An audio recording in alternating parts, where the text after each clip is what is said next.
What's up, guys? It's Kevin Clem. Thanks for listening in again on The Shetler Show. This week we had John Motta on, who's personally one of my favorite skaters of all time. We got to discuss his home remodel project, his superfoods company, Rawr Life, the benefits of krill oil and the other products that they offer. We talked about battling depression and manic episodes, flow tank experience, and a ton more. The episode was really heavy, and honestly, John is a super cool dude. It was awesome getting the chance to meet him. He's definitely just a huge inspiration, and yeah, I think a lot of you out there will really like to hear what he has to say. Also, just a few quick things. We got the Crush It Like Quint, All I Need in Narragansett Beer collab board now available in our online skate shop and in skate shops through Eastern Skate Supply. The sizes that it's available in are 8.25 and 8.5. Also, we got All I Need youth hats. Those are now available. We got pink and white. The pink has All I Need box logo embroidered into it in white, and then on the white hat, the All I Need embroidered logo is black with a yellow fill on the ALLI. It's a pretty nice looking hat. I think they're both pretty sick. We had a few requests for them, so supply and demand out here. Next, we have the All I Need Fall Brawl, which is coming up Saturday, September 8th at the Edge Indoor Skatepark. It's going to be 3 divisions. There'll be 14 and under, 15 and over, and a ladies' jam. They're all jam format, so it'll definitely be a really rad day. If you're in the area, you should definitely stop by and come skate. And finally, just follow along with our social media on Instagram and Facebook at All I Need Skate, and subscribe to our YouTube channel at All I Need Skate. Alright, guys, that's it. Enjoy the episode. I was like, yo, this is crazy. Like, I gotta get on it. I just love the skating and the scene. Rain, go away. All I need is a skateboard today. This is the Shetler Show featuring professional skateboarder, podcaster, and All I Need Skate founder, Anthony Shetler. So it was hot. Everyone was doing it. Yeah, they're looking for their dad's fucking metal skateboards in the garage. Yeah, exactly. Like, get on this thing. Each episode brings you amazing discussions with interesting people from all walks of life. Kind of when skateboarding clicked for me, and you learn some tricks or whatever, and you get that appreciation from your peers, you know? The other skaters are like, holy shit, like, yeah, dude, that's rad. Admiration. Yeah, the admiration or the affirmation. Real, recognized real. If I didn't experience those crazy moments in my life, then these great moments would never be as great as they have been. Honestly, like, for me, I just loved it. Like, I saw those dudes, I saw those videos, and I was like, holy fuck, this is sick. Yeah. This is what I want to do.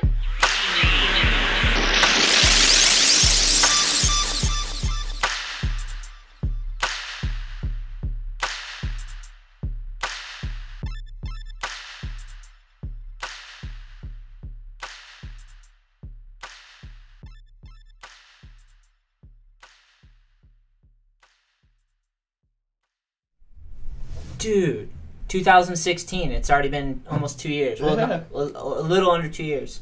In September, it'll be 2 years. Okay. That's crazy. Time flies, dude.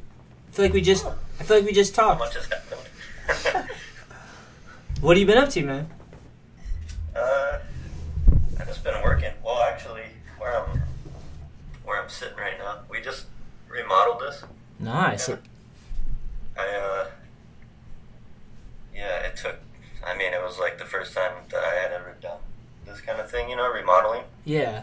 Kind of like give you a tour of it. Yeah, It's please do. So this big that room. Wow. Damn. That's a yoga studio. Was that bedrooms before? No. So there's no, like, if you look at the roof, there's no insulation or anything. Whoa. Wow. Arizona. So Oh, they yeah. They don't do yoga right now, but so then this whole like thing right here that you see, that like room back there and shit. Yeah. We just closed that off like at the beginning or at the end of May, and we kind of finished like probably like a week and a half, 2 weeks ago or something. What? This is where I live now, and this like it's like a little square foot or 600 square foot little like studio thing. Got my work desk, and there's a like little kitchen and bathroom and shit. It was crazy. I never like done anything like that. Were you in the same space last time? Okay, so last time that we talked, I was living in. Oh, it was in the bedroom. Okay, that's like storage now for boxes or product and shit. Your living space is now storage. Yeah, it's like where for inventory. So yeah, what had happened from shit? When was that? Yeah, I was living in that room, and then the room next to it was shipping and store, inventory and stuff. And then since then, so much shit has happened, but I moved out of there around this time last year, and I had an apartment, like closer down by just my friends, like downtown, kind of more. I don't know. What city? Know that. Phoenix. Nice. I used to live in Phoenix. I think we talked about that. You've lived here, yeah. Yeah, sick. Phoenix is pretty big, though, right? Yeah, it is. Yeah. So I was kind of like right in the middle. That's where I was living, and I kind of did it to. I kind of finished the last video because everyone was living down there, so it was. It just made sense. So I rented an apartment for the shortest lease, 6 months. But it's a whole story in that too. Well. Yeah, so right now I'm living in this spot that we made, and yeah, I was working on this for like 2 months, doing like laying the floor, like everything that like is involved. Yeah, that's sick, dude. I've never done that. And it's so much more fucking work than. I was like, oh, it'll take like whatever, 2 weeks, 3 weeks. No, it fucking took, and it's like every single day was like something new or something like. There's just so much more stuff that happens than you like think or you don't think about. Yeah. Like in theory, like it's like, oh yeah, this is how you do it, and then you get into it and you're like, fuck, this happened, that happened. That fucking fan right there, it's like installing a fan. Dude, I know. It's insane, but yeah. So I'm in here now. I'm back. I'm back packing orders. So So where I was living was it was a room next. It was my office now, storage, and the room next to it is still where we pack orders and everything, ship stuff out of. But I moved out of there, moved downtown, had an employee packing stuff while I lived down there, and then actually like right when I moved out, our manufacturer kind of sprung it up on us like out of nowhere, sort of, saying that they were moving into a bigger warehouse, and they couldn't get us product on them. It took them about 2 months to like sort shit out, but we had sold out. Like we had sold out like a month after our birthday. I don't know. We didn't have product for 3 months, so I moved out. Yeah, I moved out, and I didn't have. It was our main product. We were still selling. We still had 2 products, but they were not like. They weren't our main product, so it was people. We would still have like all this traffic and shit. I was still trying to like retain people getting to our site and stuff, but they just like our conversion rate just like plummeted and shit because no one wants to buy the other stuff without unless they can get everything. Yeah. Well, let's stop. Here's a good time. Here's a good spot to stop and tell people what you're doing for like new listeners. Like, what was the brand and where did start there again? Oh, okay. So yeah, I own a Whole Foods supplement company. It's called the company name's Rawr Life, but there's Rawr Superfoods. That's a product. There's Rawr Plant Protein. We have a krill oil and a honey. The honey's local. Nice. From in Arizona, yeah. We know the beekeeper. That's the product we get straight from the source. That's sick. Straight from the bee's ass. Yep. Yep. And then the superfoods and the plant protein, that all is USDA certified. So there's just way more, regulations behind it. So that gets manufactured. Yeah. in a big warehouse that has all their certificates and everything. And the krill oil is it's like fish oil, same nutrients. It just delivers, the way that it delivers to your body is a different. It's phospholipids instead of triglycerides, so it's more. It absorbs quicker. It's more water soluble, so you don't have to.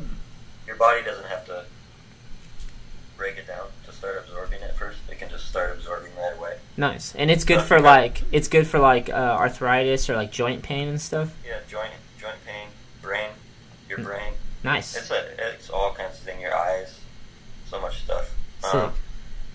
But yeah, like if you've ever taken fish oil and you've probably burped it up, you can taste it. Yeah. Yeah.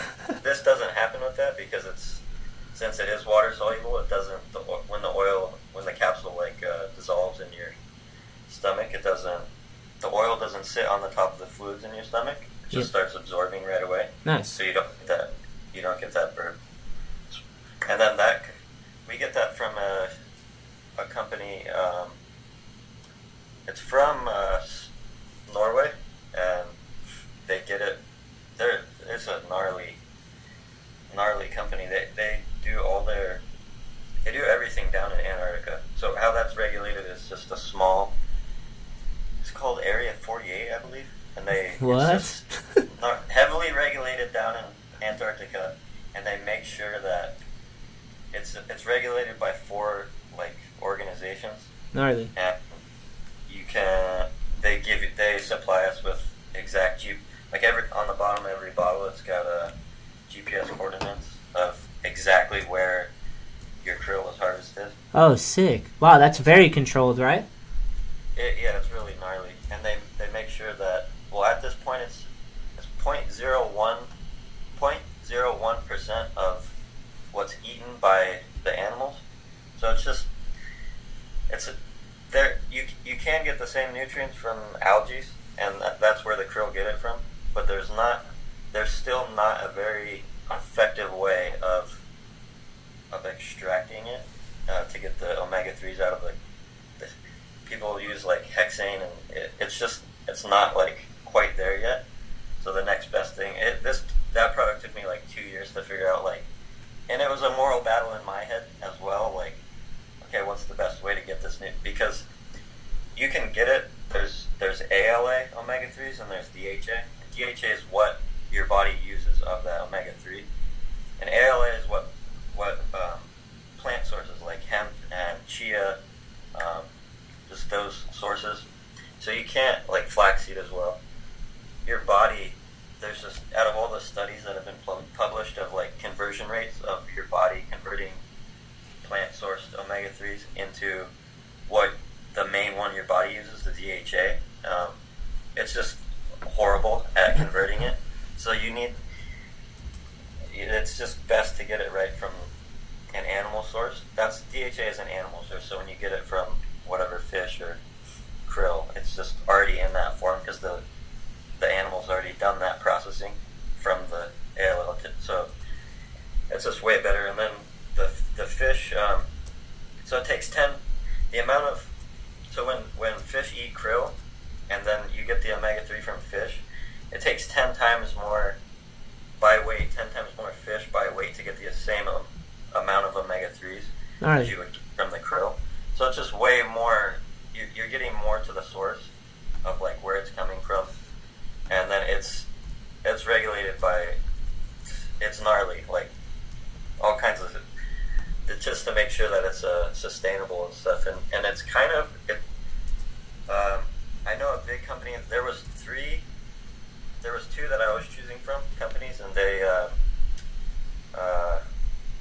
it was a battle, kind of, with me trying to decide which one, and then I ended up picking the better of the company, I feel, because the other one then got bought out by a different one. So it's one thing that I do believe that there kind of should be a monopoly on, because it makes it just so much easier, because then there's not a shitload of boats fishing for krill, and it's only one down there and one, it's just so much better to easier to regulate and make sure that overfishing and all that's not happening.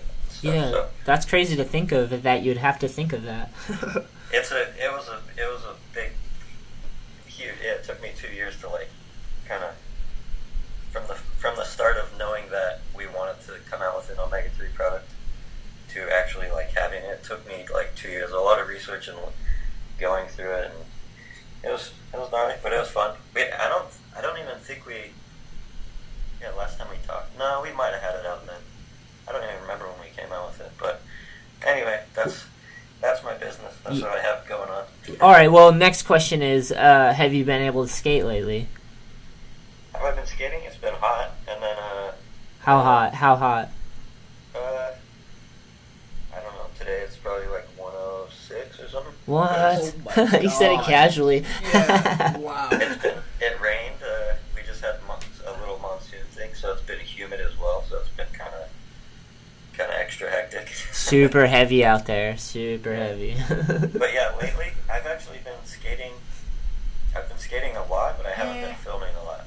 I've been just like I would be remodeling, doing all that shit, and then I just get burnt out. So I would go and like, because I kind of set some like I knew I was going into doing this remodeling, so I kind of mellowed out on working a little bit on the business. So I have my little free time. I'd go skate. I've actually been skating more. It's funny because when I'm filming, I'll just have a trick in mind and I'll go do it. But I'm working at the same time, so it's kind of I have to be very efficient and just go and film the trick. Yeah. So I go do it. Lately, I haven't been filming, but I've been skating way more. I go into the skate park and just maybe it's on the way to the post office or after or whatever. I just stop and skate something. Like I have been skating a lot. Yeah. Yeah, that's a good feeling. I had a session the other day where I just like showed up and went to the park and I just like skated for like 2 hours straight, like drenched and no plans, just like fully. This is just what we're doing right now. That's sick. It's a good feeling. Yep, been doing that. I actually, the first time that I went back to the park, I hadn't been to the skate park. It's like 2 miles from my house, and I hadn't been there in I think like over a year or something like that. Yeah. And I've been back there like quite a bit lately, actually. All right, this is a little off the subject, but it's along skating.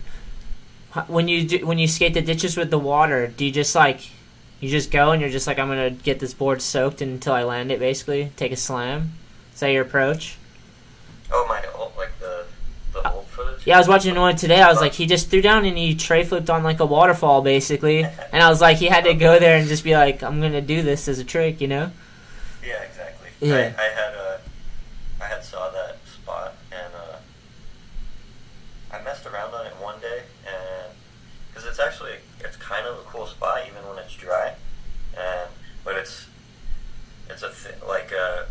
up from it there's a water. I think it's a water treatment plant, so it's almost always wet, even in the middle of the summer when there's no rain. There's usually always water in it, and it's because of that reason. So I knew about it and I saw it, and I wanted to try stuff on it. I did the I think it was the same part. I like blunt fakied and blunt kickflipped on it. Gnarly. Before I did the 3-flip. Gnarly.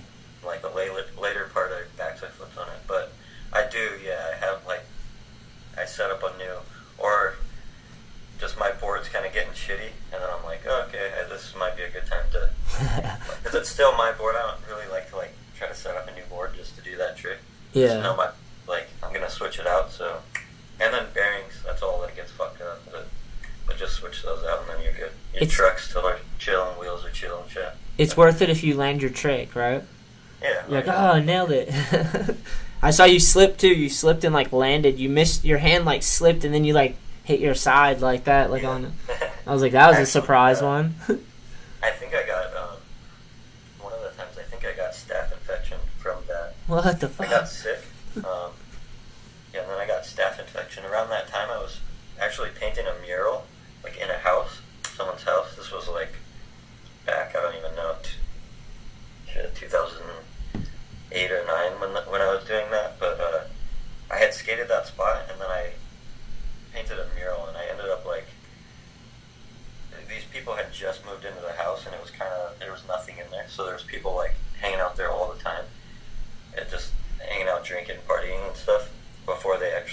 stuff in. And they had me paint one of the bedrooms, or the walls in the room.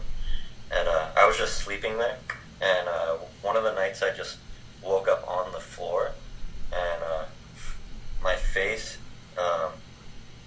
like hurt. Like I felt it was like tender. What the fuck? I thought it was just from sleeping. And then like a day or two later, it just swelled up and I got a staph infection on my face. Fuck, so, dude. I don't know if it was from, because the dude he was actually in he did martial arts. So it could have been from sleeping on the floor, it could have been from using his towels, because he's in martial arts, and that's pretty common from what I hear on wrestling mats and all that. Yeah, I've heard it too. They get staph infection. Or it could have been I was skating in the water at the same time, so like I don't know exactly how I got it, but you were just in some grime. You were just in some grime. Happening at once. That's alright. I think I got vertigo from being in grime too, dude. I was like up in SF and it felt like the doorknobs were dirty and then like I went down and I was like, and then I came down with vertigo and it like fucked me up. But I was like gnarly. But yeah, yep, staph on my face. I got photos. It's pretty funny. There you go, dude. I got it 2 times. I got it and then like it went away and I think I got it again. Is it gnarly? Like, is it dangerous? Like in your face, I imagine, right? Staph infection spray. But it fucked me up. Like I think it like fucks with your head too. I don't know. You just get sick, and usually people get it on their arms and legs, but yeah, and on my chin. And I mean, you might be able to. Nice. Yeah, there you go. Oh yeah, I see some gnarly, some scars. A blank spot, yeah. Nice. Nothing grows, and then I got another one like up there. You can't really see that one though, but yeah, gnarly. Pretty brutal. You get sick, like you kind of worthless until it goes away. But yeah. Well, at least you know you can survive that. Yeah. That's good to know. Mm-hmm. What else have you been up to? Just working and skating and learning? You seem like you've been learning and studying some stuff and like. Yeah, I've been really kind of with the business. It's the main thing that I do, and I'm always trying to learn everything, learn new things and grow it. Without the funding approach. Getting money from people to grow it. Yeah. And it is. I mean, I could go over the story, like kind of all what happened. Go ahead, please. With that, so like last year it was our 5th birthday, August of last year, and July around this time July. was when they put out the King of the Road, and we had plugged. They had me do like one of the city challenges, and then well, that's sick. We got plugs in there. Neen plugged it as well. Like it was awesome, and that kind of brought awareness. And then I made a video, just an about us video, and kind of like a recap of like everything that had been going on with the business and stuff. I saw it. It was sick, man. Yeah, I've been advertising it a lot. But I put that video out, and it fucking it was insane what happened. Just that one video. We normally get like 100 to 200 people a day. Still that's mellowed out since then. But when I put that video out, dude, for like a week straight, we were getting like 1,000 fucking visitors a day. It was gnarly. And I put it out not thinking anything would really. I put it out in thinking that it would be the top, because there's things called funnels in e-commerce and stuff. So, and at that time I was giving away free sample packs and an ad. So I was trying to make that video be the top of my funnel to what just gets broadcasted out to like everyone. They'll bring them into the brand. What? Bring them into the brand. Yeah. The funnel in. Get, like, the story out and the word out and everything, and then they click on it, and then you use retargeting techniques and stuff by tracking people on your website, and then you kind of keep feeding them into content and just other things. And it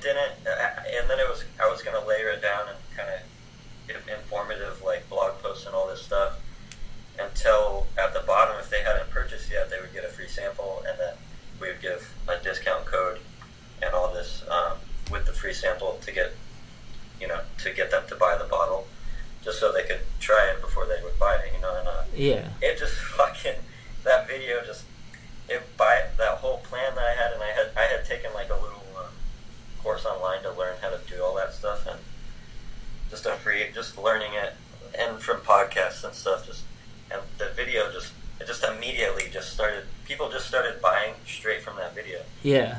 And it grew. We like quadrupled from like the King of the Road, that video, and then our birthday, like putting our birthday sale. So we have a sale every year for our birthday. Hell yeah, that's a good idea. And all those things, so King of the Road is happening now. So, and then our birthday is the 8th of August. So in that like month time, shit just like started popping off, and it kind of got like hectic for me. So I was like stressed. It became kind of too much for me to. I grew out of my. Hard to manage. I couldn't manage it. Yeah. Yeah. I hired an employee, and so we had a person packing orders for us. Nice.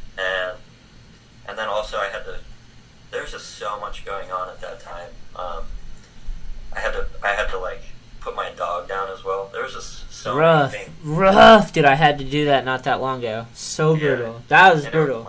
It was me that made the call. Uh-huh. I had all these things going on, and I had never hired anyone, all this stuff, and I needed to like get away. So I hired someone, and then I moved. Also, we were trying to finish the Happy Medium 4 at the time.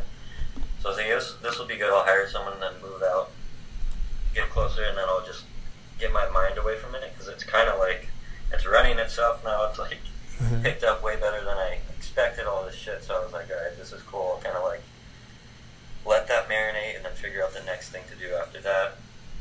So yeah, I moved out. That's awesome, though. That's awesome. Yeah, I tried to finish the video, and then that shit happened. Like, all that made us sell out, and then out of inventory, and then, like I said, the company moved at the same time. So all of a sudden, all that fucking momentum, everything, it went to fucking shit because we didn't have product for 3 months. Yeah. And then I had just moved out, so I didn't have any income. Yeah. So it turned into all my savings. Like, I was living off my savings to pay for the apartment and all this shit. And I had got a 2-bedroom apartment, and because my friend was going to school down there, like near there, so I just figured, like, I'll get a 2-bedroom. I can afford it, and if he doesn't move in, I can use it as an office and all this. And then he got kicked out of school, so all this shit happened all at once, and then I think all of that just, and stress, everything. I had another little manic episode. It was like a hypo. It wasn't really a full-on mania like my first one back years ago. There was still like, there was grandiose thoughts, and like it was pretty bad. But I knew what was going on, and my mom could see it as well. So I was living like fucking out in the stratosphere, and I was still I was not fully convinced that what I was believing wasn't real. Yeah. Because when you're manic like that, it's too hard to.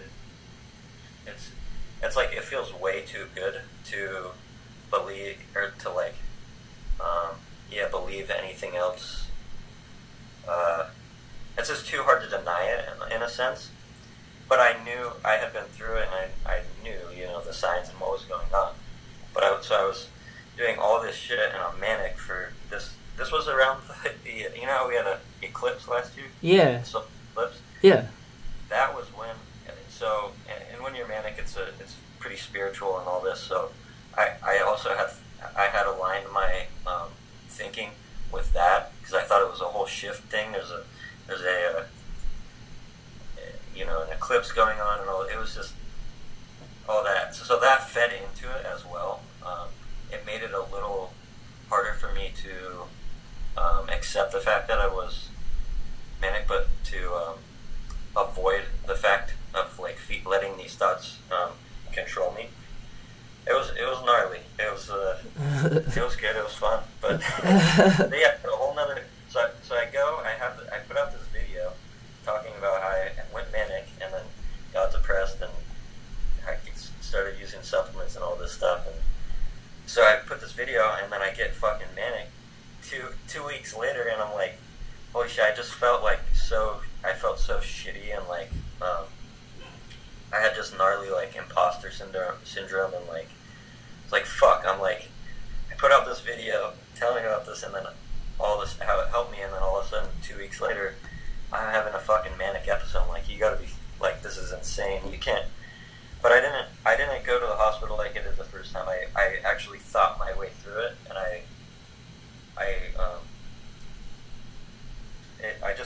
was able to get through it just on my own, and with eating right and all that stuff, and I was taking other supplements, just stuff to bring me down and mellow me out, and sleeping. I was trying to get sleep because I was not sleeping well, doing all that, everything that was going on. So then from there, yeah, manic episode, and then I went to I had bought a plane ticket to Hawaii to go on vacation around the time when everything was like picking up, because I was like, I need to get away and like mellow out. And then that was kind of the end of so the manic episode kind of like died out, and then I went to Hawaii, and just, it wasn't even a vacation. I skated like more than I had skated in forever. Oh, that's good though. It was a fun trip, actually. It was great. Skated a lot, and then when I got home from there, I just fucking, from a 2-week-long mania thing into a fucking week-long Hawaii trip, like non-stop skating. I got back, and fucking just the depression, like the part of the come down from the, the manic depression, yeah, bipolar shit, just, I plummeted to fucking shit. And then I had an employee, I didn't have anything to do. I was living in an apartment by myself, 2-bedroom apartment by myself. I was so, I didn't have energy. I was burnt out, so like going and skating, my whole goal of moving downtown was to skate and film, to be closer to my friends, to finish the video and shit. But when you're on the come down from mania and you get into the depression thing, there's not really anything. It's just, the only thing that helps is time, and you kind of do everything you can to like be occupied. But even going out skating, like, I feel for me, I need to do physical activity where I have no expectation of the outcome. So like when I would go skating and I was depressed, if I didn't do well when I was skating, it would make me more depressed. So it was worse to go and skate. I've done that too. I've definitely done that. Yeah, so I just completely, I stopped skating, and then it just ruined my whole plan of like, I think I went like 3 months without filming a trick. I would go and try to skate, but anyway, I know that feeling, dude. 3 months is gnarly. I went to I moved into a location that was good, because there was mountains and trails and hiking trails just all around me. So that fucking helped me so much, because I pretty much literally was walking, like, I would go out, get what I needed to get done, but it wasn't all that much work, because we didn't have product at the time. So it was me kind of like trying to learn things and set things up for when we had product again. It just wasn't like demanding work. So I was kind of like lost as well. So I would do what I needed to do in the morning, and then I would kind of just like walk all day long. It was gnarly. It was just like, because I couldn't just be by myself in an apartment, like, just stagnant sitting there. And there was nothing I could do to not be depressed. And I didn't want to go on antidepressants and all that. I've been there.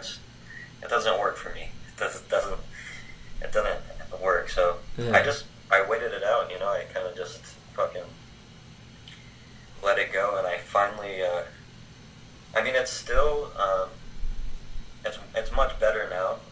It took about 6 months for it to like really, really ease up, but it was pretty fucking bad. It was really bad. I was depressed from like the end of September, till 6 months, whatever, however long that was. Yeah, I tried to go on Lithium for a little bit. And Lithium's like I guess you would call it like a smart in terms of like for bipolar. It knows if you're manic or depressed, so it kind of like there's herbs called adaptogens in like Chinese medicine, and they know they kind of know what's going on in your body, so they know what to do. That's just the name of it. So in terms of that, if people know about that, then I guess they could understand what lithium does. So it's not an antidepressant. It's kind of like stabilizes you out, but it kind of worked, but I'm off it now. I tried it for a little bit. My hand started going numb. Yeah. And shit. I was losing feeling in my hand, so I stopped it, and now I'm back on rolling. You know, I'm still not like fully feeling like super good. You know, like back to like chilling, but I'm way better than I was. It was seriously brutal. The last like months in that apartment were fucking so horrible. That's rough. And there was nothing I could fucking. It's hard, man. Like people that are depressed, they know it's like you can try to talk about it. That's a thing. Like people say, you need to talk about it, and you do. You know, I was going to a therapist and all this shit, and it helps, but you have to keep your life then becomes just talking about that, and it's like I don't want to be living like that, because if you talk about it, you know, you go to your therapist, you talk about it, or you talk about it with friends and family, it helps for then and there for maybe a few days, but then you think about what you were talking about and you're like, fuck, talking about you getting your head again. And it's hard too if you're like, you seem like a high functioning person, so like it seems like you're trying really hard to make everything work, and you take on a lot of weight, you know what I mean, and a lot of responsibility and pressure. You made a video, you know, like promoting the brand and all that stuff, so like you clearly are like I can tell by your skating too, you know, like submersive, you know, like yeah, it's hard. You got to find the balance though. It sounds like I need to find balance too. Like I do, like, it's so corny and cliche to say, but skateboard lessons on the weekends with little kids. I do like one-on-one lessons, and I just like try to help them learn how to balance and stuff. And it's like every weekend I have to show up, you know, because it's like a kid, you know. I'm like can't, and that's like some of my time broken away. And then it's like back to the business and back to like, I don't know. It's hard when you have like multiple things going on at once, and it's normal to do that too. Especially to like not have that great expansion in business without the experience of having an employee yet, and how to like manage all that seems like, especially when you're exhausting yourself trying to maintain it, you know. Yeah. But that seems like part of the growth, like part of growing something is you have to like go that way and figure it out. Like, I don't think that kind of thing. Like I don't think if that whole, you know, when it was hectic like that and growing, if that was to happen again, I don't think it will be one of the contributing factors that then catapults me into mania again. You know what I'm saying? Yeah. I'll learn from it now, and it won't. It will be much harder for it to affect me now. You know? Yeah, you at least have some experience. It's like the first drop in scary as fuck, you know, and then you get do that one, you're like, oh, I think I can do it. That's sick. Yeah, that sounds like a crazy time, and I'm sorry about your dog, man. Losing a dog is fucking brutal. Yeah, and then we just maybe a month ago, we put our other dog down. That was a whole fucking the 3-legged one. I think I was talking about him the last time. Yeah. But dude, and he cut his back paw, and so he was missing, you know, one of the front legs. And he cut one of the back ones, so... Oh, fuck. Double digit down. He was like... Don't laugh! Functioning things and that shit. It was one of those injuries with dogs where they know that it's like hurting them, or it gets infected and they start chewing away at it. Yep. And and it took fucking so long for it to heal, and then it finally healed, and since we were wrapping stuff around it all the time, and he was functioning with, you know, inches under his paw all the time because something was wrapped around it. When he healed, and he started running around again, his body was his legs were so used to being offset that when he got that off, his hip then popped out of place. Yep, that makes sense. All his muscles were like overcompensating or whatever, and so then that popped out, and we were like, that we had to put it back in. I can't remember if it happened again or it was like it's gonna keep happening. That was what they said. And they were gonna have to put a pin, and then he just.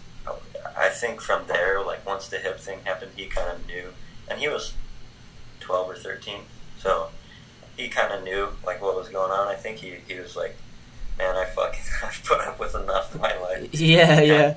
I'm done fighting. So, and then we saw it, and it was my brother's call this time to put him down. Yeah. We buried him in the backyard. Someone came out and they did they put him to sleep like right in the backyard under a fig tree, and then we buried him.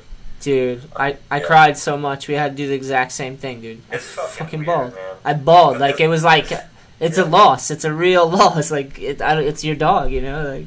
Yeah, it's fucking weird. So, we currently have we have a turtle. That's all we have right now. Nice. What's its name? What's the turtle's name? Kevin wants to know.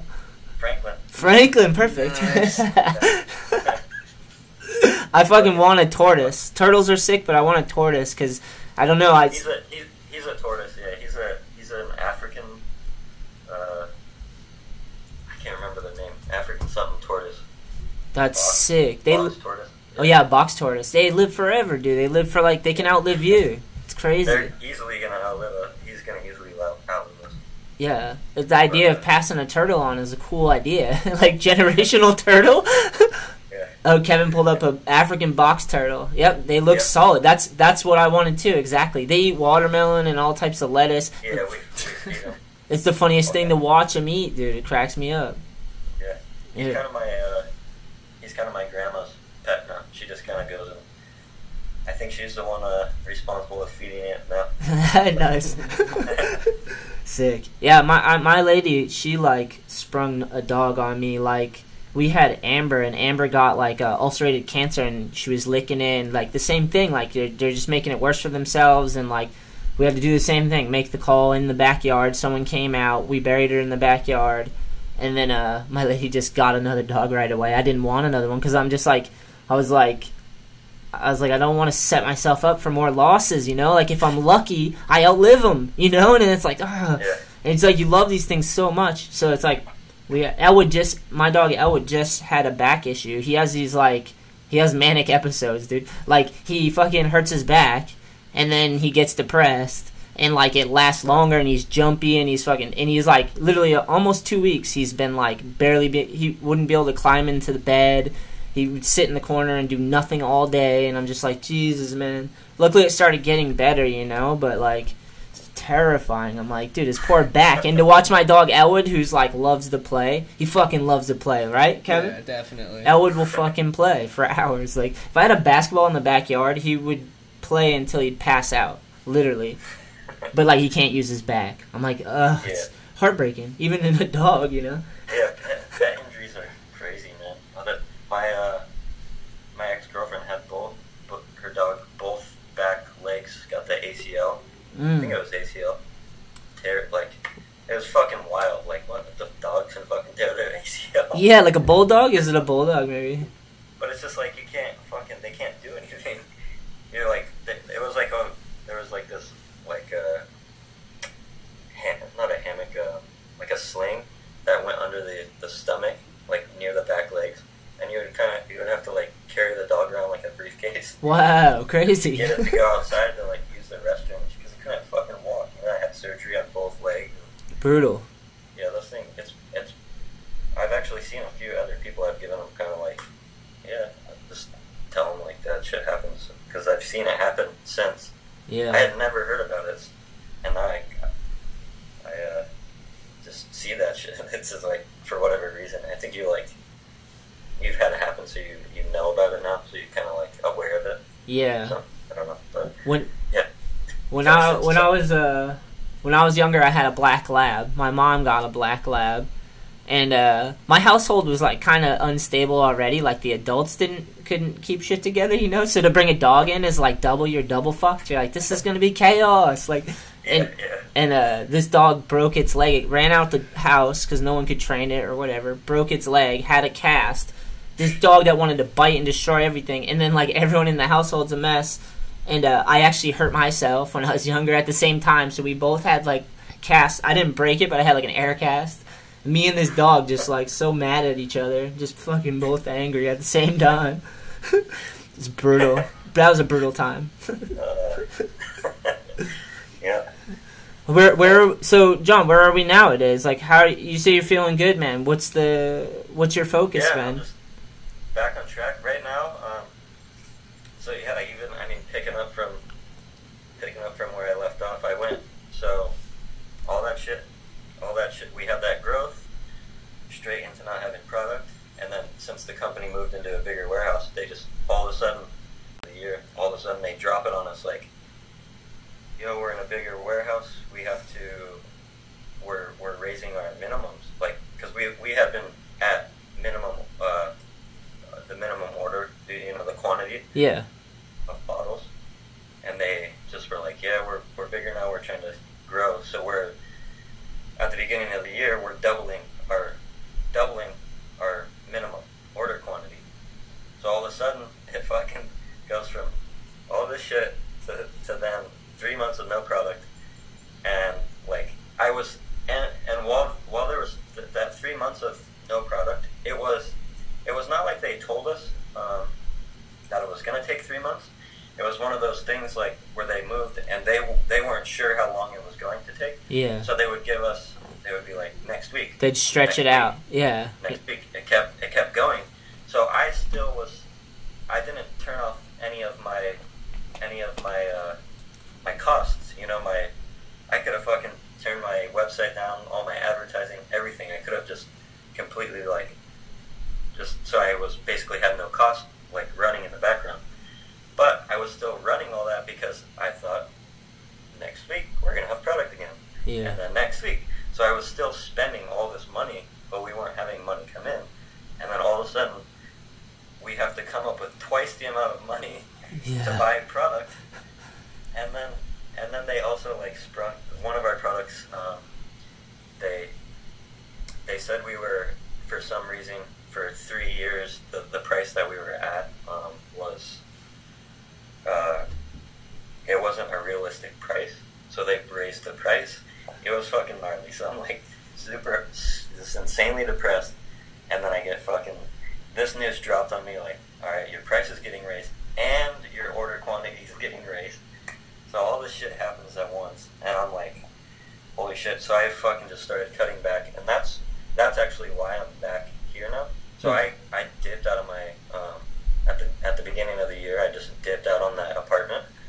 I just broke the lease by a few months because we were kind of done filming that around then anyway. Yeah. It was around like at the end of November to like December. I kind of like filmed a few more things, but then after that, I was kind of, it's like I'm not. This is like I'm underweight. I'm like depressed and under way too much like stress right now, and I didn't. We made it through it. We're finally. We just got all our inventory from like everything, and it fucking fills up.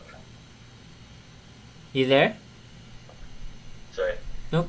Almost calm, but the amount of product that's like in our house now is just, like so insane. Does it feel? It must feel so good to actually have product, even though it's a lot, I'm sure. But just to have it, because you're like before, you're like, what the fuck, man? Like people want it. There's momentum, and like you're saying, it's like we got to keep this moving. Like but so every time now the ordering thing, the ordering process, it's become. Can you hear me? Yep. Yeah, it's become a timing thing now because we don't. Like I finally understand the concept of cash flow in business. Because before, like having that kind of thing spring up on you, where like the cost of your product or what you have to order becomes twice as much. Like where the fuck's that money coming from? You know. Yeah. Luckily, I've been good enough to like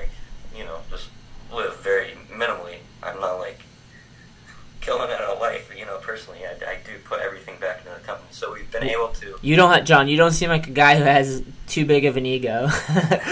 You're a pretty honest person. Like you share a lot, and you're well spoken, and like. Yeah, so that shit fucking that. I might have to. It keeps pausing. I keep getting phone calls, but anyway, so yeah, all that had happened, and now it's we're to a point where when we ordered, well, yes, we happen to have to pay because we could have one product being ordered at a time and then still have like a ton of another product, and it would kind of fluctuate with buying times, so we'd be able to like handle buying the product because it would alternate. But so then all the double of the ordering, we ended up getting the shipment at the same time, so we bought everything at the same time. So like all this money just left us into product. Yeah, it's like just too much at once almost. So now I'm just trying to I understand now cash flow, like what the concept of that is, and it's just ordering now because every time, like if you've been one of our customers, you know that kind of every so often we sell out and then we're sold out for a period of time. It's also I don't think the company has quite figured out their whole setup, their new setup and their new place yet, because the turnaround times were, they would tell us 6 to 8 weeks before they moved, and then they said it would go from that to 4 to 6 weeks. That's what they told us, and so far all orders have been around 10 weeks now. So I've been projecting when to buy for the 4 to 6 week turnaround time. Yeah. But it's been 10 weeks, so it's like it's something I kind of don't have control of. I can't just. I would love to be able to just order when we're like halfway through our inventory, but we can't. We can't do that. So I'm finally understanding the concept of that. Yeah, nice. And maybe might start. There's just plenty of ways to. We could even get credit to the company. They'll just credit us product and then we pay it off like as we go. So I'm kind of understanding that whole thing, getting loans and all that stuff, because we haven't had any funding, and we haven't. Every single new product we've come out with has been because of growth from one single product. So that's how we've been doing it. But it's that's now, a lot of that's such a gnarly thing to go through. Yeah, sick though. It's fun. It's not in terms of like, I guess it's not good for customers in a business in a sense. If you were to like think of it in actual like business terms, like I shouldn't be doing that. Like just get your head out of your ass and just like get money from someone and like make it a fucking business. But it's not like people can't get their product. It's just, people still get it, so it's working. It's just, and I don't. It's not like it's gonna make me like sleep better at night. Knowing that someone gave me money to like it's working still. You know what I mean? So yeah. I haven't do it yet. It's just I understand it now. I fully like grasp the concept of that. Yeah. So I'm more open to it now than I was than I have been. So sick. It's kind of where I'm at, sort of. No, that's good, and I'm glad that you're still on it and with it. You know what I mean? Like things come into your life, and then you find ways to build them in there if you care enough. So you find ways to like maneuver and keep it going. Whatever it is. It's like you always find time to go skate. So like it's kind of like you find time to make it happen. Yep. It's fucking. It's great though. It's been good. Everything's going. Learning all that. Yeah, advertising. I think. Yeah, my advertising. Last I talked to you, I'm still learning. I feel like I'm pretty good at it now, but the rest of the world's getting good at it too. I was kind of. There was a point in time when my return on my ads was like pretty fucking good. Now it's kind of. It's still good. We're still like getting a return on it used to be. And lately with, like, it was Prime Day yesterday, and then the 4th of July, so kind of July is just a horrible time to advertise. Yeah. If you're a small company, because you're competing, it's a bid, it's all bidding, you're bidding for ad space on people's timelines and wherever they shove ads, but you're then competing for everyone that has sales going on for 4th of July, and then, you know, right after that ends, then Amazon comes in and they have their Amazon Prime Day, so yeah, it's just it's hard. It's just, I mean, that's how it is. There's ups and downs, but what's it? You live in Phoenix? Yeah. Are there live events and stuff going on in Phoenix that you could go to in that costume and skate, dude? That'd be sick. Sorry, that's a weird transition, but I mean, there is. Yeah, I'm not a. That would be like another thing for getting money, funding and stuff would be. I think a majority of it would go to being like hiring people or like to do things.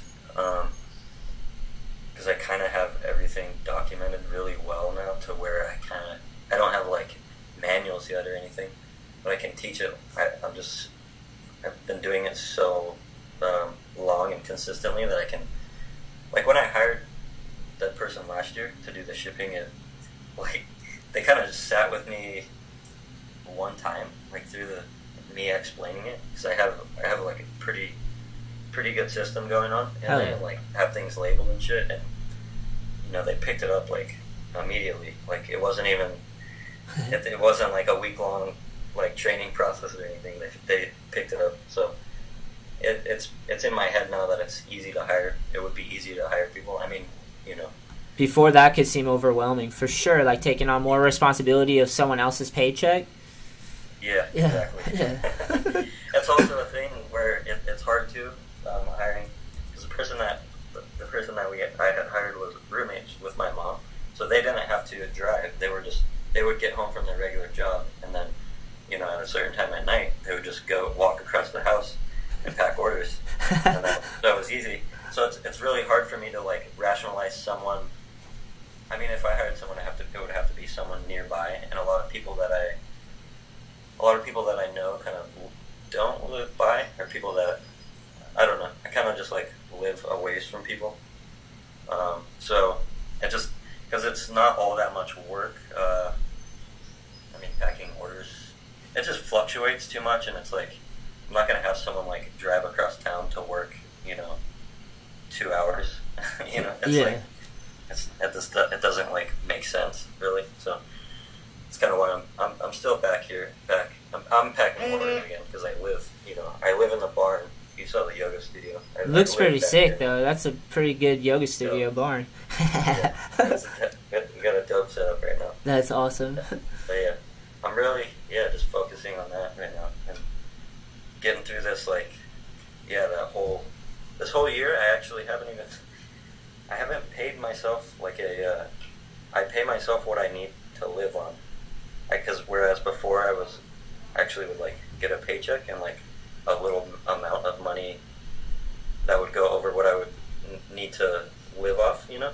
Yeah. But this whole year since that, you know, everything I explained with the doubling of the order amount, all that shit, I've just been living off of credit card, like one credit card, and then I'll pay it off. Yeah. And then I go on to the next one, and then I pay that one off. It's just like a back and forth kind of. Mm-hmm. So that I'm just back here doing that and trying to get through this little like hectic part. But it's just patient. It's got to be patient and wait it out. I think at the beginning of the year, this next year, will be good to being like actually having like a breakup and how things with accounting and shit. Because right now there is no accounting. It's like the money comes in and it doesn't get split up anymore because it goes right back into yeah. I'm not really like, just accounting has like dropped significantly because I'm not really keeping track of where it needs to go because it's just going right back into buying shit. Have you ever done like any fairs or anything like that in the city? Because like sometimes you can, like with the skateboards, like for all I need, we'll set up and there's like venues and people are doing, like Narragansett Beer has this market called Made on Honor, and they let you set up a table at their brewery and like sell stuff, which is sick. Yeah. And then like, So I'm sorry, go ahead. Yeah, what I was trying to get at with the whole, if we were to get money and hiring people, it would be for people to do that sort of thing. Yeah. Because I'm not the best like in person. I'm pretty like introverted. We've done things like that, and there's just people that would just be exponentially better at that kind of thing than me, like sitting at a booth and like being like energetic and doing that. Even though I like fully believe in like what I'm doing and everything, it's just really hard for me to like push it like that. I'm just not that kind of. It's just not a thing I should be doing. Like me myself. Fair enough. There's just people out there that I could give money, pay to do that thing, and they would just be way better at it than I. Be an intern. We have done those things. We've done little. We've set up booths and stuff at places. And, nice. Certain stores, like when we were in more stores than we are now, we would go into stores and do little like sample pack, samplings and shit like that. You need like an army of skaters that want to work, and then you could just have the homies. You know what I mean? That's the way it should work, right? Yeah. Do you have like a local park or anything like that? That I go to? Yeah. Yeah, there's one like a few miles from my house. That's sick. Yeah, that's where I've been going there way more than I normally would. Hell yeah. Yeah, it's good to get out and like socialize and meet other people that are like out there living, Yeah. Yeah, so it's one of those. It's hard, and yeah, right now I kind of know what tasks, and I just from analytics and things I see where just me myself where me spending my time I get the most out of it. Yeah. And so I'm not there yet. Yeah, as far as like doing events and things like that, I've tried it and it's just it helps, but I'm just not for me. There's things that I get a better return. Yeah, I guess because I'm like, for me it's a skate event usually. Like we go to a lot of skate stuff, and set up and just meet people and they're all skating and it's like filming and just setting up, showing everyone what you're doing, Yeah. I mean, we could. I mean, there's any way to go about it. We could do it like that. That'd be sick. I feel like you're pretty legendary, like skate wise. So like, I don't know. I'm hyped to know you, and I live in the East Coast. Yeah. We'll get there. Sick, man. Yeah, fuck, man. We just been skating a bunch. Got the intern right next to me, dude. He's getting school credit to help me with this thing. It's pretty sick. It's like you need some help, and KK gets some experience and helps me, and we push it forward. Do you do work on full-length videos or ever, or is that kind of like a done thing? Or you'll just... We're working on one right now. Oh, okay. Yeah. So you're still doing all that. Because I know you do YouTube and all that, and I just wonder how people how you look at that or like go about that. Well, like, here's how let me break it down for you. So like, to me, I'm like, okay, so it's kind of like memory collecting to me, because I'm like going out on these sessions with other people, and it's like sick to get the free time to go out and skate with my homies and lurk around. So I'm like, it's just sick to kind of capture it and put it online, and it's like, I don't know, it's like fun to do. But like, I like saving tricks too. Like, I like working on full-length projects together with other people, because it's sick to see someone work at something and save the best stuff. So like, with our webisodes or our videos or our episodes, it's like everything. It's like skating, a lot of the warm-up stuff, the antics stuff. It's sometimes it's like a banger that like someone's done twice or whatever, but like, we've been just trying to save like our own little collection of clips and still do a full length. And I try to do that every year, because it's like there's kind of a season with the winters, and then we all see each other in the skate park at the Edge usually or wherever, and we're inside for the whole winter. But like during the summer, it's like a season, it's like it's spring, summer, fall, you know, like the best is the spring and the fall, and you know, like you just get clips until the winter's bad, and then we all kind of come together and see where we're at. Sometimes we'll take a trip if like we got to round it out, you know, but sometimes they come together faster. Certain dudes are killing it, like, you know what I mean, like. But the episodes on our website, on our YouTube channel, they go up weekly, or usually weekly if you know, if I get a session in. Sometimes I go to my skate park and just film other people for hours. I do. It's crazy, but like I know everyone. We're like, we have to spend winters together. It's like we get to know each other, and like it's sick to see everyone like working, being healthy, productive, happy, trying to grow and like get better, and year after year. So I like skate lessons too, because I get to meet a lot of young kids that want to learn how to skate, and my goal is just to get them to like balance and get autonomous. So get them to be able to create with me instead of me just having to show them, you know. And it doesn't take long, because you start introducing them to each other, and they all got personality, or I don't know. Skate lessons are my favorite, because I'm meeting all these young people that are so sparked about skating. It's like, I don't know. And it doesn't take much. It keeps me rolling too, because I'll go to the park like on a Saturday morning. I commit at like 9 in the morning, and I got to go hang out with a kid and really be focused, and like try to like make sure they're focused on their board, and like I know they want to learn, you know. So it's sick. And then how much to push someone, or how much to like not push them, and like everyone has a balance, and people are working on shit. You're talking about like I grew up like working on tons of shit with myself, like just having these demons like that were passed on to me just from other people's mistakes, and just not correcting them, and then you're confronted with it, and you know what I mean. Like life compiles, and you can pass it on. It's intense, like. Yeah. But yeah, I don't know. Just something about seeing so many kids sparked on skating. Right now, I've been doing a lot of lessons with little girls, which is insane, because they're everything I thought they would be, is like brave and smart, and you know, just like the little boys, you know. It's sick to see them hyped on skateboarding. Yeah. It's rad, man. Yeah. But yeah, that's it. I just consume it. I mean, I work too. I work other jobs. I work for other people. It's weird when you're in multiple positions, when you work for yourself and you work for other people, and you're doing like 5 different things. Like I know you felt the explosion. It's like, holy shit! Like because I work for the skate park too, and I do like all their events and manage that and social media, and like then I work with World Industries and building that up and trying to preserve that, and then all I need. So like it's crazy. It's a lot, dude. You ever do a float tank?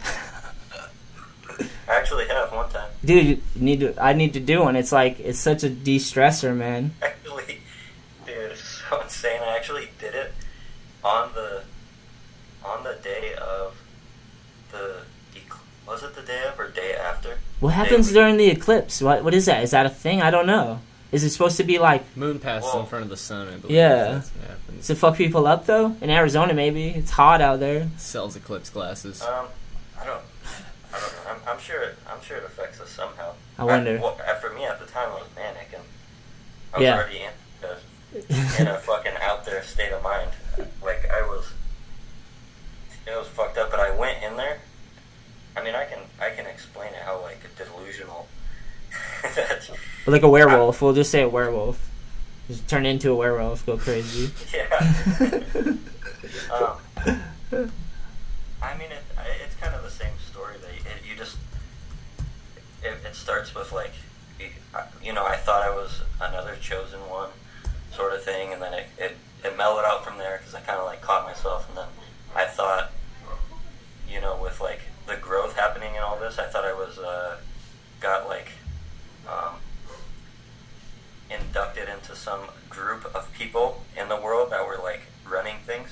So they were finally like, oh, he's done his due diligence, so now he's a part of this. We can start tapping into his thoughts and his morals and his ways of going about life, and we can then use his brain, tap into that to then feed it into front-facing figures that are actually running the world. So it was basically like, and around that time, Trump was in town. So I thought that everything that I was doing around that time, and thinking and doing, and because Trump was here, he was closer to me, and everyone, like all the public, you know, politic people, whatever, they were closer to me because they they had zoned in and figured out where this new, because it's also a it's like a religious type experience, super spiritual. So you kind of feel like you're tapped into like other like higher beings, like angels or just things like that. You could feel that way. Yeah, that you're that they're guiding you, and you're opened up, and you're receiving their message way clearer than anybody else at this point in time, and the way that in your manic, state, so that you can convey this message and your way of being. You've grown up in a certain way, and you've lived, and your morals and everything, that I got chosen, and so these angels and things came and were feeding me this information more clearly than anyone else. So then these political figures like Trump and everyone came closer to me because they're also semi-tapped into this this feeding of information from higher up beings. So they knew that they didn't know exactly who I was, but they knew that it was coming, that this new enlightened person on Earth was in Arizona. So they flew Trump here, so that whatever Trump was doing, hopefully my actions and my way of thinking were then easily downloaded from me into these higher up figures and sent into him to make sure that the things that he was doing in the world, or whatever was going on. Yeah, but why would you want to be, why Trump? Just because the president, because his status? The president, exactly. Yeah. It's a stat thing. It had nothing to do with, I wasn't even following, I don't follow that, it's coincidence. It's thing that I'm like into. Yeah. I don't know anything about it, so I mean, some of the shit he does is stupid, but it had nothing to do with. Yeah, okay, I know what you're saying. It was more of what I thought, like I was receiving these messages and like symbols. And it just, yeah. So it was basically my brain then was just a new enlightened figure on Earth, so that whoever was getting the message out that we know about through media, the president's a perfect person to then, that everyone's eyes are on him. So it's like, okay, so if these eyes are on him, then the quickest way for me to get my message without, going through these angels or higher up beings into everyone else, it goes into this person, and it gets spread out. Like that's how you think when you're manic. Like, yeah. It's so, yeah, that's what we were talking about. Well, that could work the other way too, because manic, like for my mom, she would spiral out of control because she couldn't handle it, and it'd turn into mania, where she'd just like dig herself deeper and deeper and deeper and deeper and deeper until like every bridge is burnt, and you're like, it's almost, it's a repeating cycle, patterns that are built in almost like. Yeah, there's the mania. Mania where people, exactly what you're explaining. It's called hell. It is literally hell. Yeah. Like, they manifest it.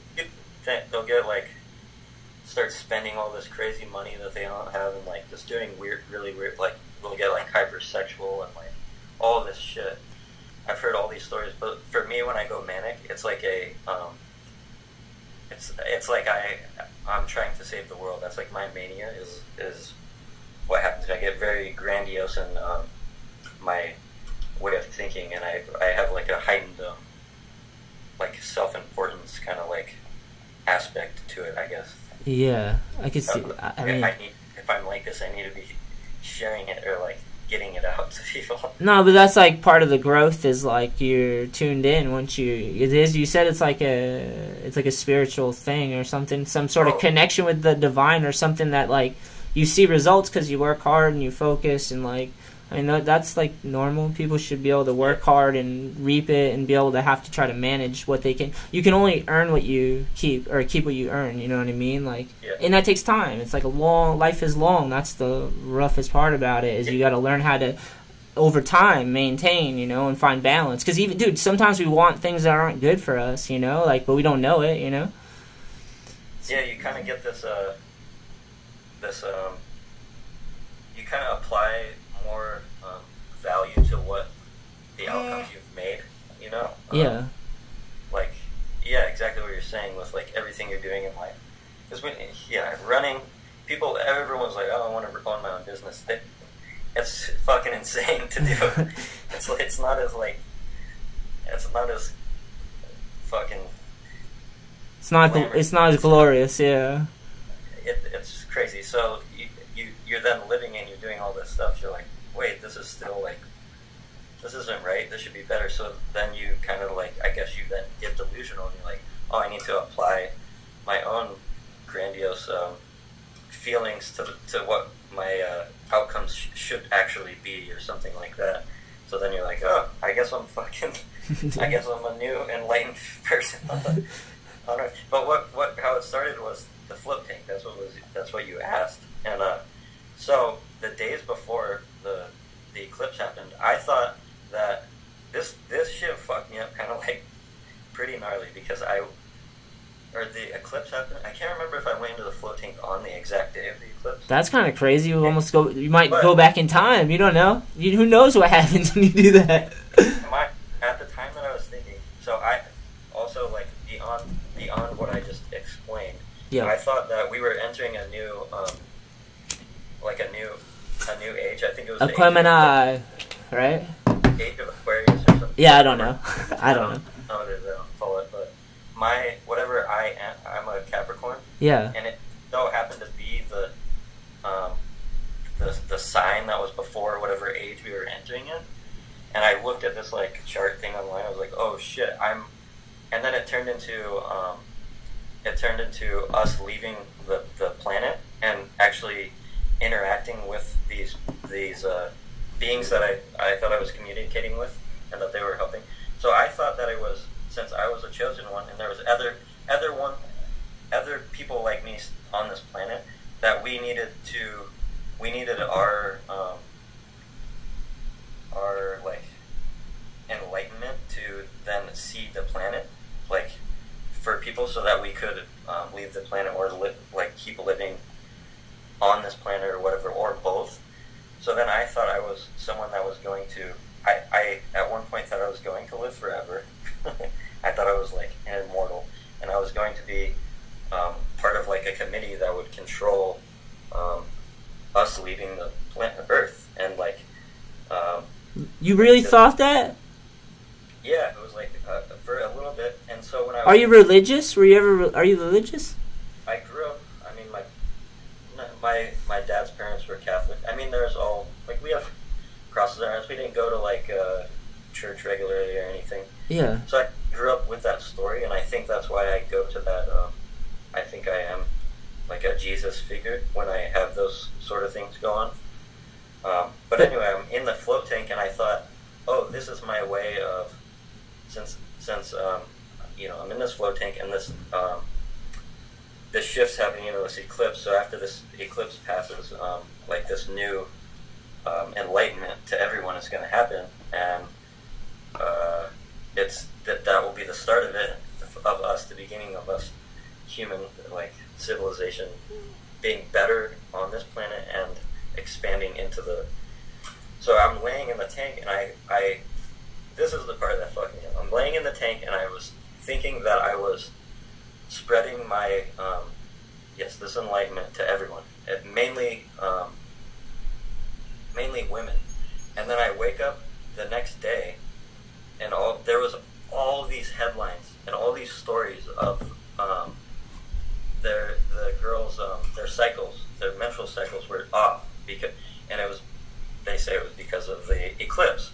So there was all of these fucking stories of girls their cycles started, it was just off, their cycles were off. This is insane though. Let me point out this is insane right now. A little bit. Holy fucking shit, I'm looking at this shit, and I was like, oh, well, I guess what I was thinking and being told and like receiving is just like, sit in this tank, and you're going to be spreading what I have, my enlightenment or whatever, into as many people as possible. It's not just me, but other people that are enlightened on the planet.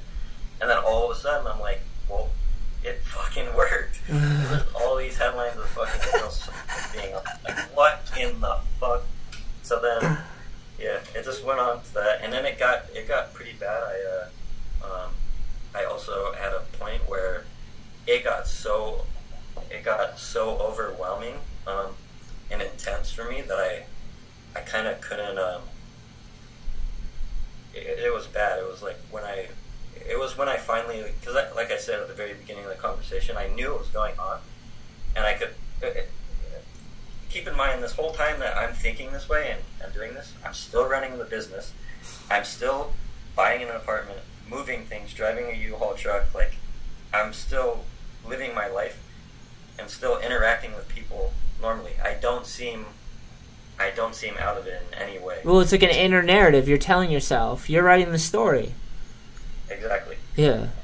And so, I also knew how to not act, because, I don't know, how to not act when you are manic, to get caught and, go.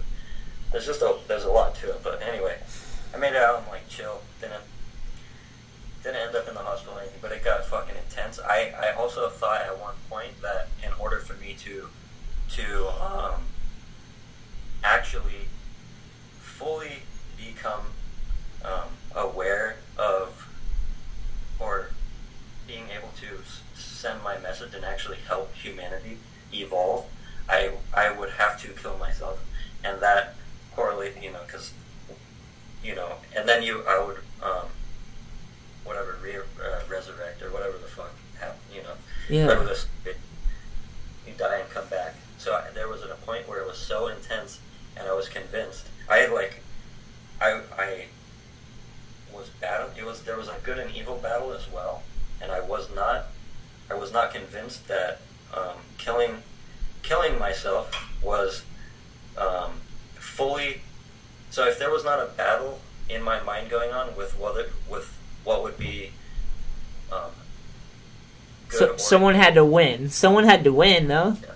And for whatever reason, because I remember I was back in my grandma's, CNN was on, and she gave me like an ice cream sandwich. I was eating it, and just there was, for whatever reason, the shit that I was listening to on TV, it correlated with politics and this message and shit, and I'm like out of my mind. So I'm eating this thing, and it got way too intense, and I had to leave, go on a walk. So I threw the ice cream sandwich away, and I thought I was getting evil messages from the TV or whatever. So I left, and it got so intense, and I was like, oh shit, is what I need to do is kill myself to then become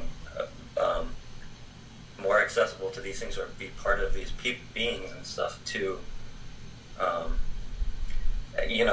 get my message out, or be able to. No, you're much more valuable here tray flipping, for sure. It means the fucking world to me. Tray flipping onto walls. Yeah, onto walls, kickflip wall rides and fuck. I was gonna ask you earlier, how do you wall ride? Because I struggle so hard with the wall ride, but dude. But yeah, it was insane. I remember I'm at the end of my driveway going on a walk, and I'm like, all right, you got it. And that's kind of when I finally all right, Mom, this is because she kind of saw shit was going on and with me, and I kind of was like, all right, this is where it's beyond the point. So I kind of she knew what to do and kicked me around and in the house, and kept her eye on me and shit and all that. So that's good. I mellowed out from there. It was pretty fucking intense. And then after all that, it fucking turned into gnarly depression. Yeah. But it's alright. That's part of growing what? That's part of the growth, is going through that to find a way to rebuild and reconstruct a second time and re-aim and be better. That's some people will just stay in one mode all the time. They don't try anything. They don't even take the chance of doing something, because they dude, people around me talk themselves out of stuff all the time, or used to, when I was growing up. And it's you could be so much, and sometimes you aspire for a lot, you put a lot of pressure on yourself, all that stuff, man. It's alright. Yeah. I don't know. It's hard, man. It's good when you're committed, though. You seem like someone's very committed to whatever they do, but don't, for sure, right here, much more valuable tray flipping, dude. Oh, yeah. It's not even as it sounds kind of crazier than it was a very, it was basically a walk down my driveway. My driveway's 100 yards long or something. Yeah. So it was that was when it was incredibly intense, and that was where that thought was oh, holy shit. Yeah. And then I walked it off. I kept walking and went on a walk around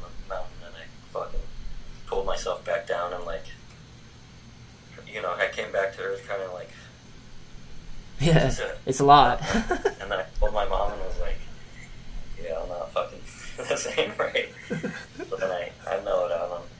I'm back, doing good. But Yeah, that's good, man. Yeah, I learned all that shit real quick because my mom was so self-destructive and like she had so many issues as a child. As like when I was growing up, there was no safety net half the time. You know, like I was always feeling real vulnerable as a little kid, and my mom just could not. Like my whole life, she just fell apart again and again. She'd get together for a little bit, and then it would come crashing down, and it just like she would disappear, and like to the point where I was like old enough just to like try to do it on my own, you know what I mean? Like instead of just slumming it and whatever. So then like got a job. But like dude, seriously, my whole upbringing was like crazy. My mom was wild and my father was he was in a motorcycle gang too, and he was with my mom, and my mom was out of her mind, you know? Like I love her. I love both of them, but like they must have been the wildest people cuz like dude, seriously, I used to be antisocial and kind of weird just cuz like I still am, sort of, I guess, but, like, it's just from having, like, crazy situations from adults thrusted on me. It, like, fucked me up as a child. I didn't know how to react, so, like, then I was just like, I don't know how to act, so then you just kind of retreat sometimes. You ever retreat and, like, go inward? Oh. Yeah. That's the only thing I rely on. Yeah.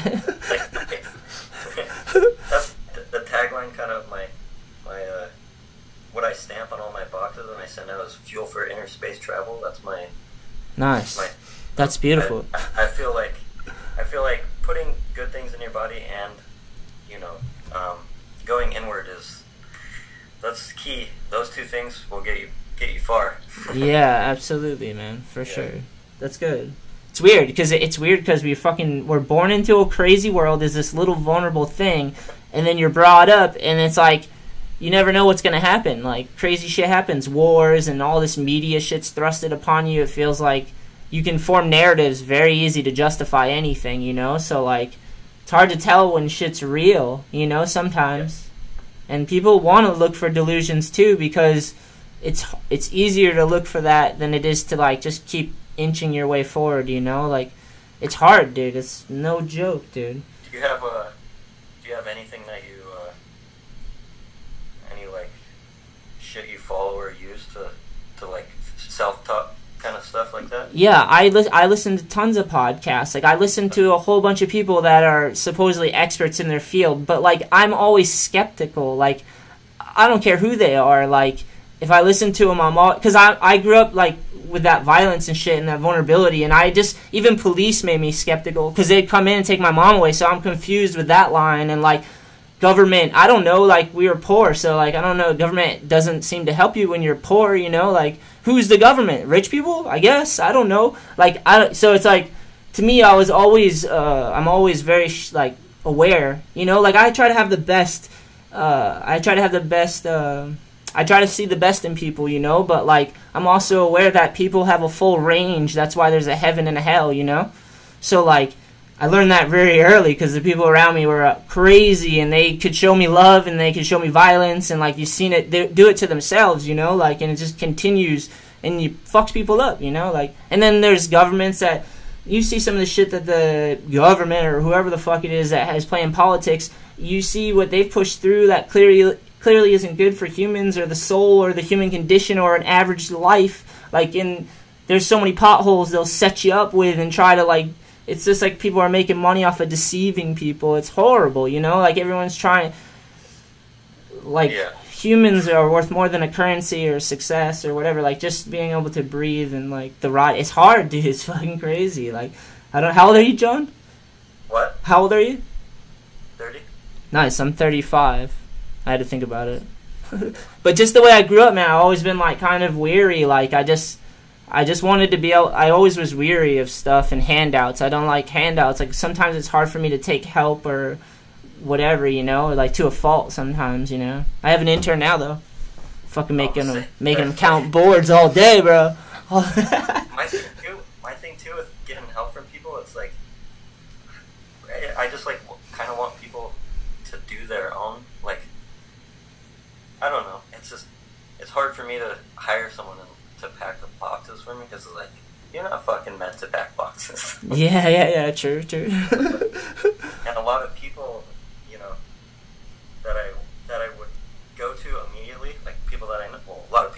skateboarding. It's like, well, you don't, like, I mean, yeah, you need money, you need a job and shit, but it's like, you could just do a lot more with your skating. I mean, don't fucking, I don't know, I have that little, like, struggle kind of. Yeah. But dude, there's some people that, like, love being told what to do, though. Yeah. And it's so hard for me to fucking understand that. Well, not even that. It's just like there's some people that like might like just want your advice and help and guidance, and then like you can provide them with a job, and like they might grow out of it or whatever, but at least it's like they can learn and adapt. That's why it's like if you have people that's why I love skateboarders, because skateboarders work hard at things. Like they work hard at their skating. Not always. There's a whole range of skaters, but there's something about obsessive compulsive and film and video parts and like all this stuff you do and the repetition and the persistence and all those qualities like make like a pretty sturdy human that can figure things out and like move forward, you know? So like, I don't know. Those are people I'd want to work. It's like finding something you want to work for and behind, and like, I don't know. You to me are like someone who's built up some sick shit with your skating. Like you've made an impact on me. Like, so I don't know. I don't think you're not the person to follow. I just think like, you know, maybe it's just too much at once. It came at you like you're not even ready. Like now you got experience though. That's like good, you know, because that's the change. Like when you're young, you can be careless and you can be a little reckless, and there's like you have the freedom to experiment, you know. But then like there's a time where like sometimes you have to handle the pressure and take on more responsibility and lead the way, which is terrifying. Imagine like trying to, I don't know, that's terrifying to me. It's like having a kid. Like you have a kid now, you're no longer you, it's something else with you. It's not a dog, like not a dog. Can't put your kid down, can you? You can't put kids down. JK. Everyone's gonna get mad. He's gonna get mad. Oh, he's fucking baby gate. Yeah, if I hadn't have went through the first episode, manic episode years back. Yeah. And like knew what it was like to live through that and all that, and then it happened last year. Yeah. I probably would have like fucked so much shit up in my life. Probably would have like, who knows? But yeah, just because I had been through the experience before, I was able to, you know, you heard the story, how fucking out of my mind and like. Nah, but you're out of your mind, but like you're out of your mind, but only in the sense that people will fill that void for you. Like they'll let you tell a story, and like it's easy to accept it. Like but it's like you did feel you found something you wanted to do. You worked really hard. You saw a lot of results from it. Like that's crazy. Like, and it turned into a job, you know. Like, and you're like trying to manage it all. So like, it is kind of like harnessing your inner power, you know. So like. That's powerful. That's like divine, you know. That's what they say it is realizing yourself and realizing that you can have influence, whether good or bad, you know, and then trying to find a way to wield your energy into shit that makes a difference and matters, you know. And that's a process. That's a lifetime. Some people never figure that out, you know. People are I hope we're working on it till the end, you know. Yeah. Because you're never like finished and you're never perfect. Because if you are, then you have too much free time. Maybe. Been there though. Been there for sure. When I was younger, I went through like crazy shit. So I'd build these narratives just to be mad because I was just like needed some way to put that into an outlet. You know, like get mad. You know, like whatever. It's fucking hard, but it's like feels good too because you're like you build identity and then you have to smash it as you go past it and like I don't know. It's good to have different range of personality too because it helps you, you know. You just have to wield them. It's like into one thing, you know, focus it, pay attention on the one thing maybe. I don't know. But it's good. It's good to talk about it. It helps me. It reminds me of stuff. Like, it's good. Yeah. I think I've been trying, like, from here, you know, because I'm not, like I said, I'm trying to wait till the end of the year to, like, before I start like getting fully back on track with shit. So I'm like trying to live. I've been telling myself like spend this next 6 months, you know, up until the end of the year of like getting comfortable with that, like the ups and downs instead of fighting it. Yeah. Instead of just fucking accept that shit because like you just beat yourself up when you're in the downs. Like I don't have control over shit. I don't know. I've just always let that sort of thing. Like in business affect me in a way. So I'm like, this is like a really good time for me to like go, like just learn how to like pull myself away from that, like not have a like exhale, like breathe outwards. Really attached to it and of those things and like letting it, because it'll be. I think that's what would be super helpful for me, and like this is like a really really good time for me to do that. So it's kind of what I'm doing self-talk wise and like internally. Yeah. In terms of the running the business and shit like that, but.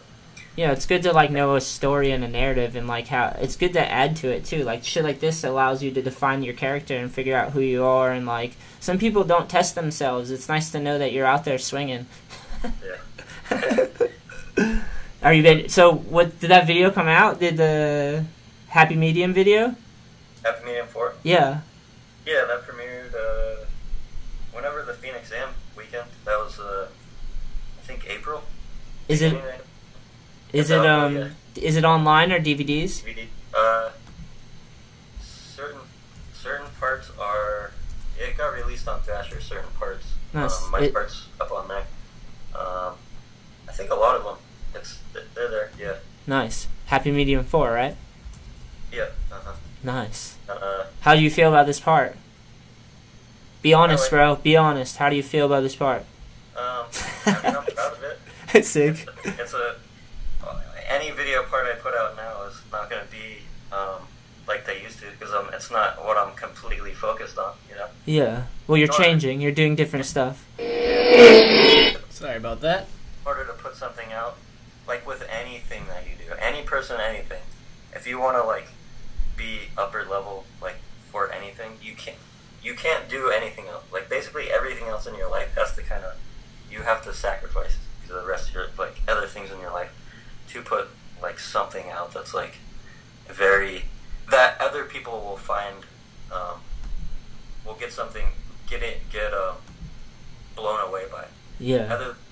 Other than that, the stuff that I put out now is me being comfortable with, or just enjoying the process of doing it first and foremost. But what I put out now is just being happy with what I put out, because I have fucking shitload of other shit I'm working on. You can't fucking be amazing at something while you're trying to juggle shit. It just doesn't. I don't think that's. It's harder. I don't think it works. I don't think it's possible to do.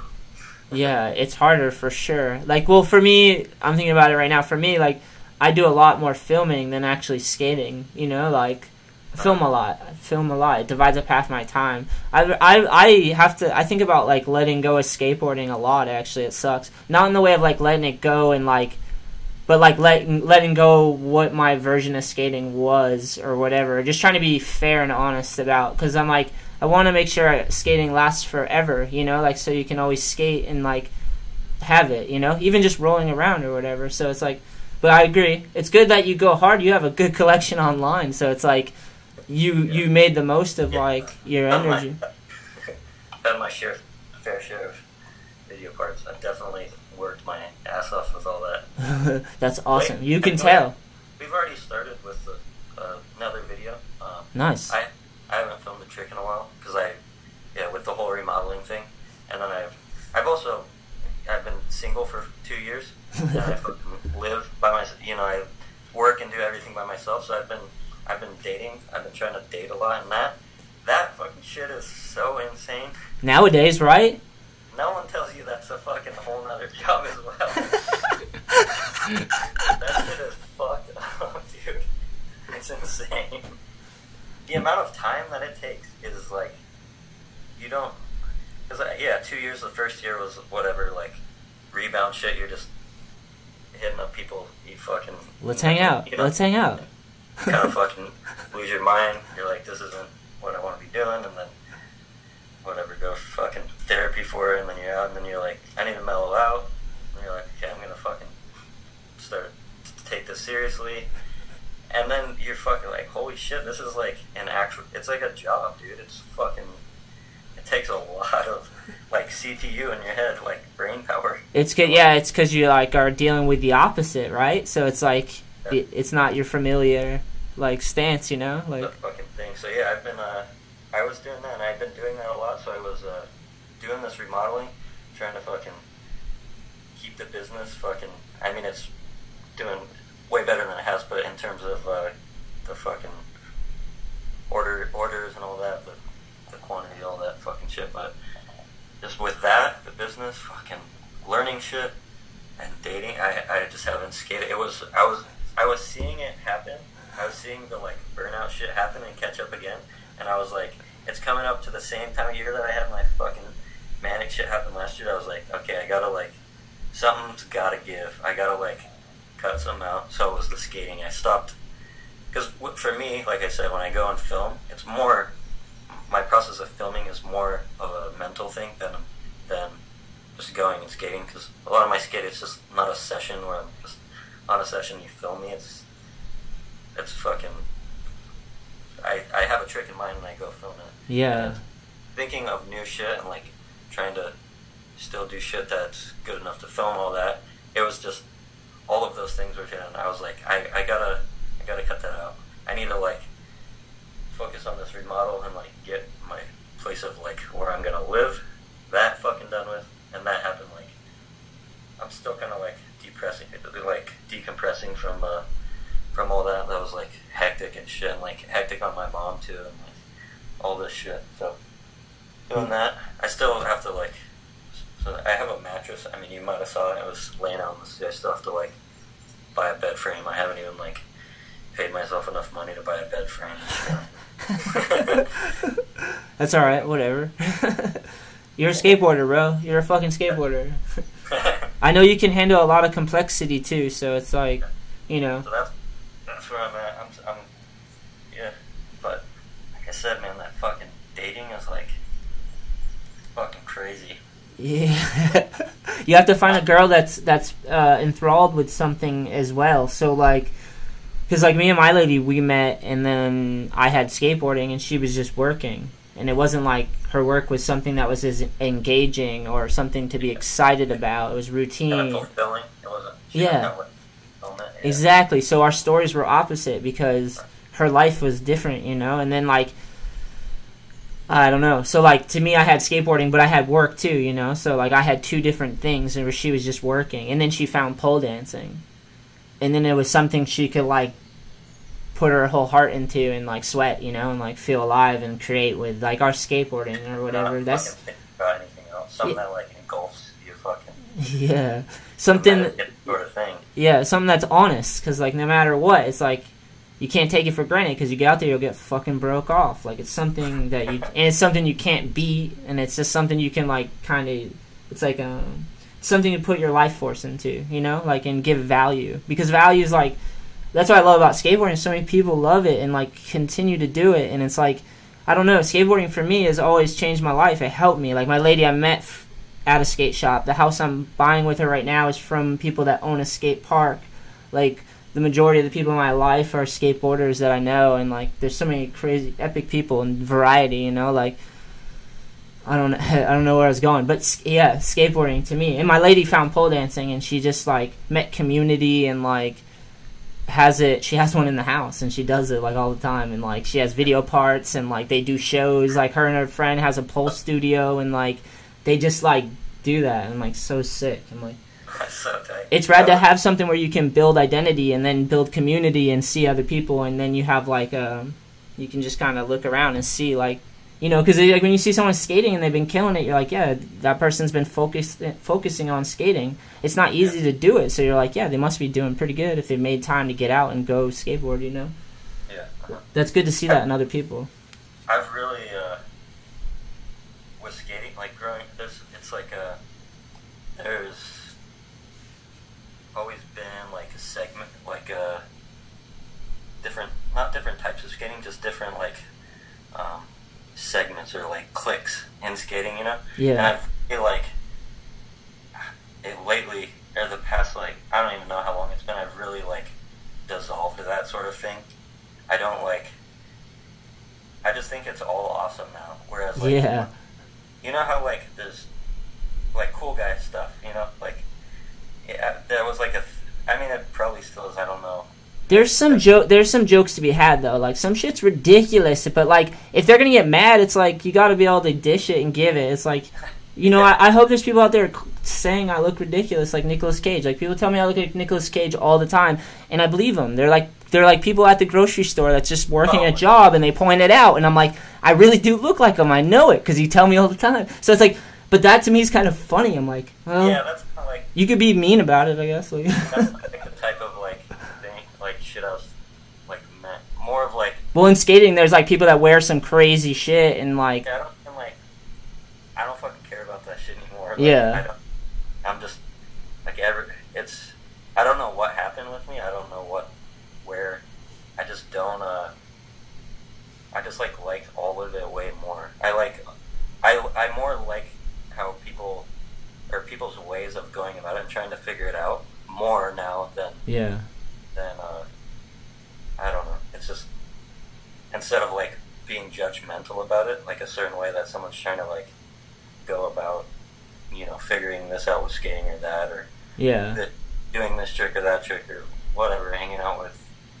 I don't know, just that whole thing. I don't even like know how to explain it anymore because I don't think like that anymore. But I remember it was like such a huge thing of I don't know. Here, John Motta 2020 pro Mongo, like running for president. Yeah.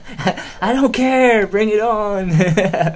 No, I agree though, because like, dude, everything we're talking about, it's literally a piece of wooden wheels. It really has no value until people assign it some value through using their energy to do something with it. Like, to me, that's kind of sick just to pick up a skateboard. Skateboarding to me is like one of the purest things because there's no handlebar and like it's not connected to you. So like, whatever you manipulate with it is like you and the board, you know? Like, it's something that's like individually unique per person, which is like strange. Like, because it's ridiculous. I was thinking about that the other day. I'm just like, this thing is like a muse. Like, so many people around the world. Like, skateboarding has allowed me to self-develop and grow. It's allowed me to do that through meeting people and like telling a narrative about my life and redefining all the people that are around that like allowed me to grow and forgive and like move forward and try, and like the support of people around you. Like, I used to retreat from that super a lot because I had like crazy violence in home, and like I just was afraid to get close to people, you know, like just you don't want to get hurt, you know. It's like hard to like, we can be ugly as much as we could be great, you know. Like, this full spectrum of life is intense, John. I like how honest you are though. I appreciate it, dude. It's good to talk about this shit. Yeah, every day. Life happens every day, man. Yeah. It's crazy. Well, sick, man. Thanks for coming on the show for round 2, and we're definitely going to do another one, if you're in. Oh, yeah. All right. Always, anytime. And if I get out that way, man, I'm going out west tomorrow, actually, but I'm not going down to Arizona. But if I make it out that way, man, I'll have to hit you up and we'll skate. It'd be sick. Oh, yeah. Skate a park or skate some flat ground or like a street spot and just shred. Down. Hell yeah, John. Thank you. Yep, this was good. Thanks for having me. Later, homie.